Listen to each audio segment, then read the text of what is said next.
Hi, my name is Kalin. I founded an 8-figure startup, but more than that, I started my life as a total loser and now I'm less of a total loser. So, I try to teach you everything that helped me along the way. In the first part of this series about the flows and the boxes and the two hemispheres of the brain, we explored the theory, what really you should do to use your right brain hemisphere, your right half, and not just use half of your brain. And this next part is practice. We'll have more than 15 trainings, let's say, that will help you go into flow and use your right brain so that you can get used to use it everywhere in your life where it's really needed. Life will surprise you from time to time with events, both good and bad, that will make you see the big picture and go into a more flow state, forget about the boxes. But this is unplannable. If you want to be strategic, if you want to improve your life consciously and strategically, then you need to be able to construct the environment so that it stimulates your flows. But how can we do that if the flows cannot be directly constructed, as they are flows, not boxes?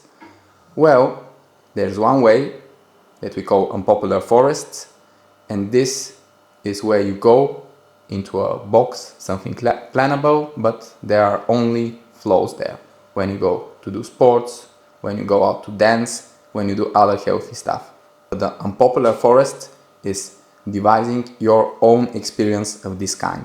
And here I will tell you how I did this along my life and how much it helped me with my mental health, my productivity, helped me fight my fears, and ultimately helped me succeed more or less in terms of happiness and in terms of finances. We'll divide the experiences that bring flows and are plannable into a few categories, and we start with the best flow of them all, nature. What can you do in nature that can bring you flows? Well, a lot of people enjoy nature. What they do is they go with friends and they go through marked paths. They go to places where also other people go, and they generally try to stay on the safest possible side because, well, to a modern person, nature is kind of scary.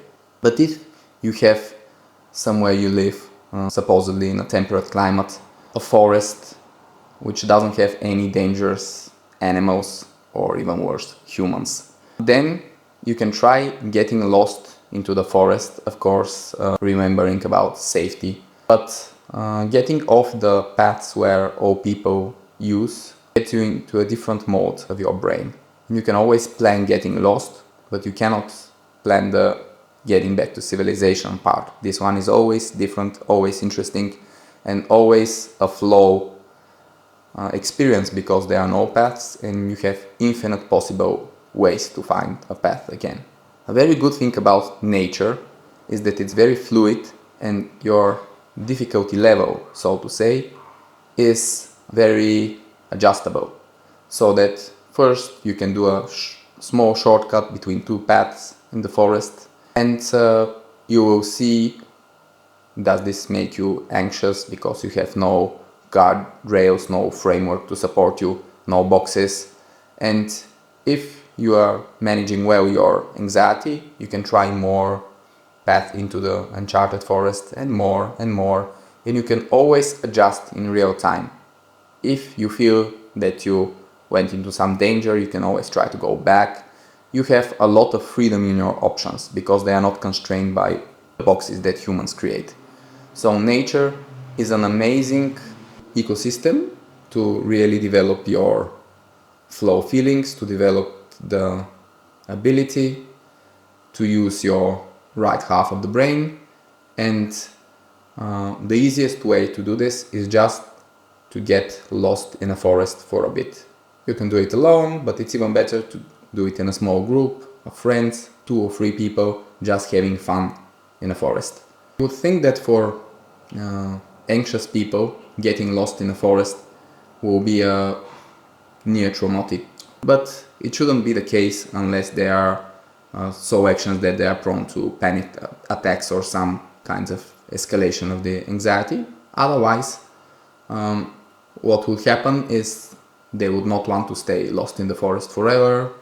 They will have to turn their hunter mode on, find a way, and when they do, it's very hard not to feel this as a success, because humans are programmed on a very low level to feel the accomplishment of safety as a success, because of course this was a huge evolutionary benefit for the humans who related safety to success.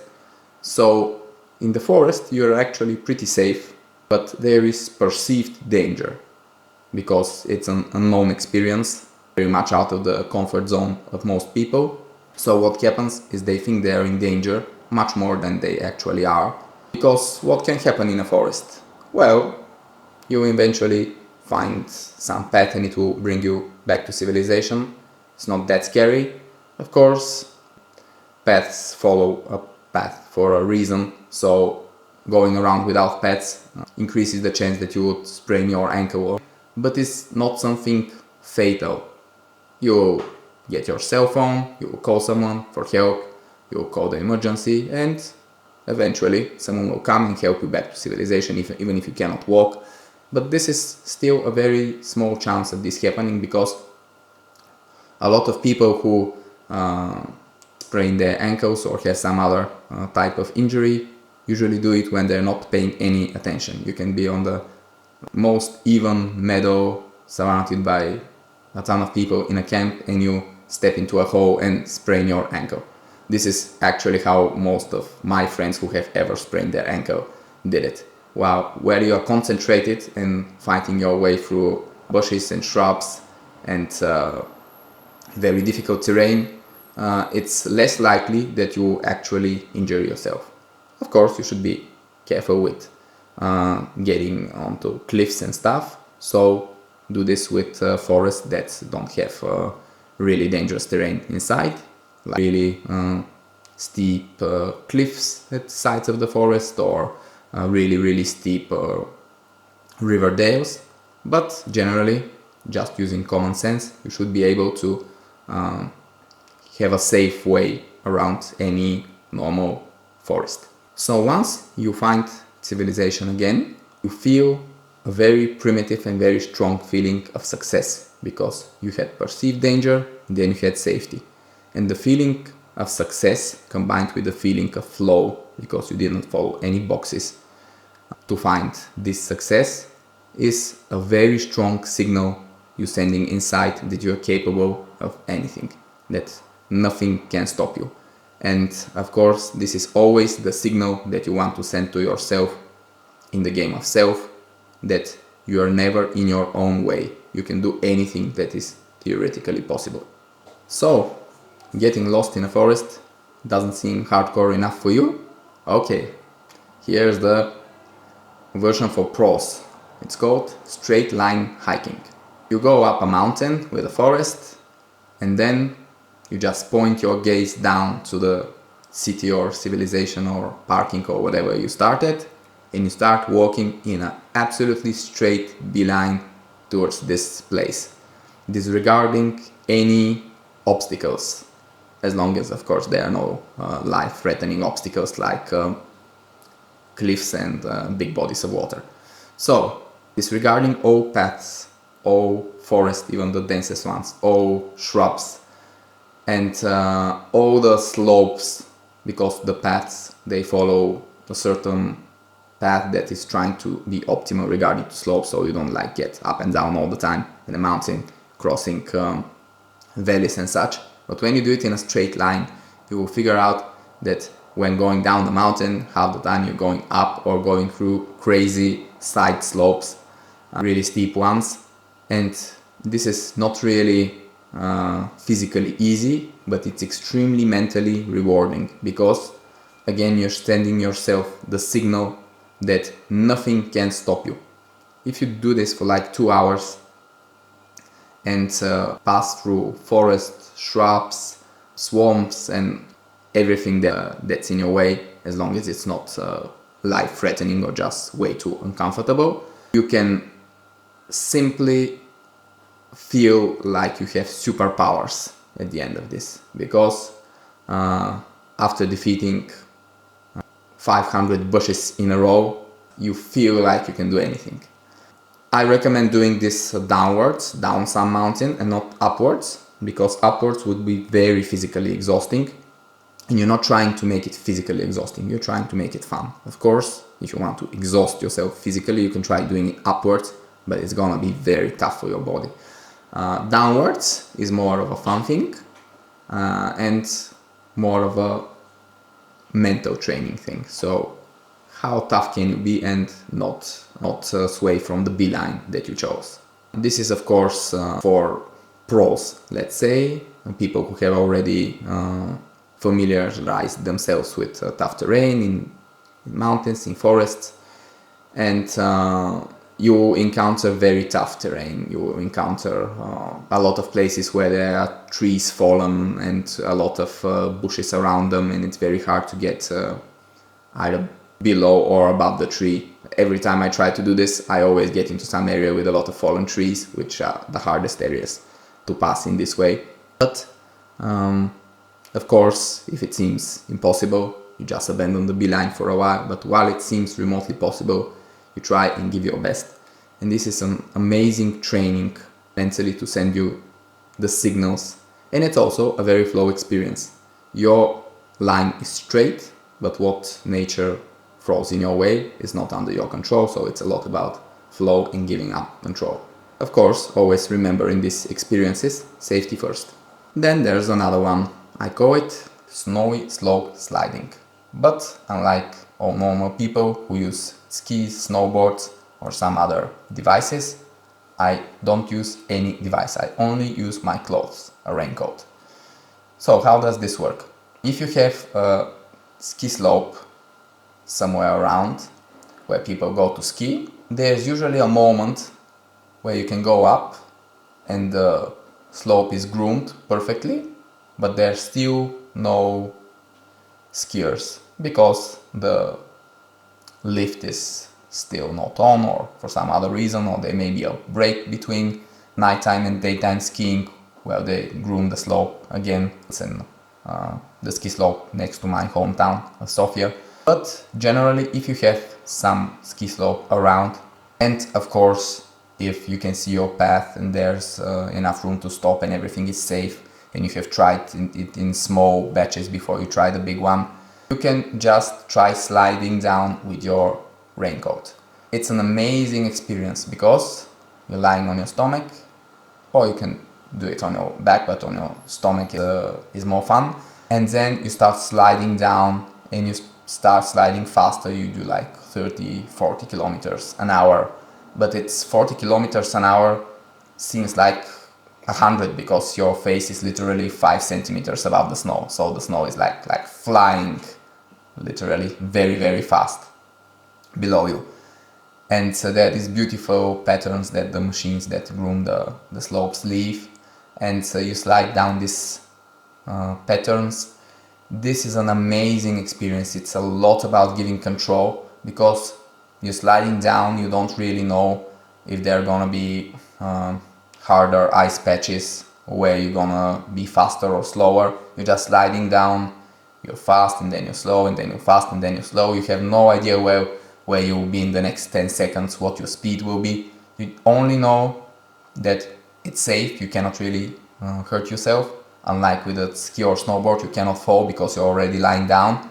So only danger is bumping into something or not being able to stop at the end. So if you have a safe stoppage area and you're doing this while there's no one else on the slope because the skiers are still not there, then you're safe.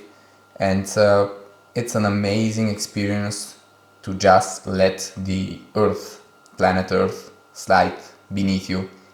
It's like, from your point of view, a kilometer of planet Earth just slides beneath you and you're giving up all control and you're just letting it slide. It's very beautiful. It has this transcendental feeling, and it's one of the safest but yet extreme experiences you can try.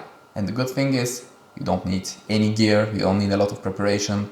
You don't need someone to train you. You just need a raincoat to put above your clothes so you're more slidey. I have done this a lot of times over many years, and then when I felt comfortable enough that it's safe, I started bringing friends with me. And it's very interesting to see how uncomfortable it is for people to give that much control away.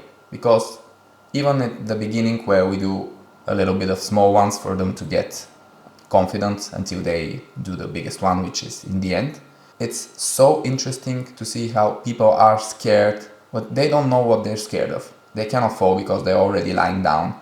They have nothing they can bump into. They just see a lot of empty space with no boxes, no guardrails, and they have no control over the sliding. But of course you can stop if you want to by just trying to tumble instead of sliding. You stop.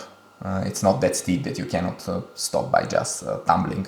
But still, it's just amazing to see how some people would rather walk the slope down for 40 minutes instead of sliding it down for 3 minutes and having the fun of their life. They're just, and they will not be able to explain what they are scared from, because there's nothing to be scared from. It's a bit uncomfortable in the beginning, but once you try doing it, you let go. It's an amazing flow experience, because you're literally flowing on the surface of Earth for quite some distance. And then after people manage to get more confident and they're less scared and they start sliding faster and they get to the bottom and they're like, wow, this was really fun, but it could have been even more fun if I wasn't that scared, because it took away some of the fun part, thinking what could go wrong and stuff like this. And people are generally very happy, but also have some kind of a bit of regret that they didn't really completely let go and enjoy the experience. And this is a very valuable signal that they send themselves, that it's very important to prioritize joy, to be less scared, and most things related to giving control are far less scary than we perceive them to be. Another nice thing about this is that it doesn't require any physical preparation. I think any person can do this. It doesn't require you to be fit, because you don't really do much. You just lie down and you slide. And you get a flow experience that you can get from any sports or extreme sports without this actually being much of a sport. It's more of an experience. And of course, the most important benchmark, during or after sliding, no one wanted to look at their phone. People completely forgot about their Instagram, how liked they are. They only cared about surviving. In nature, you can have a lot of different experiences of this kind, and I strongly encourage you to search for your own. Maybe you don't live near a mountain with snow, but you live next to an ocean and you can just go and swim and surf and do other very flow things, and you should definitely do this. Every moment that you feel that you forget the boxes and have strong flows with you, it's precious and you should embrace it and have more of it. Don't really try to incorporate your flow experiences into any kind of productivity framework. How good is this for me, or how this will help me in my life? That's not the point. It will help you beyond comprehension. Just enjoy it, have the flow experience, and then you will be better in anything.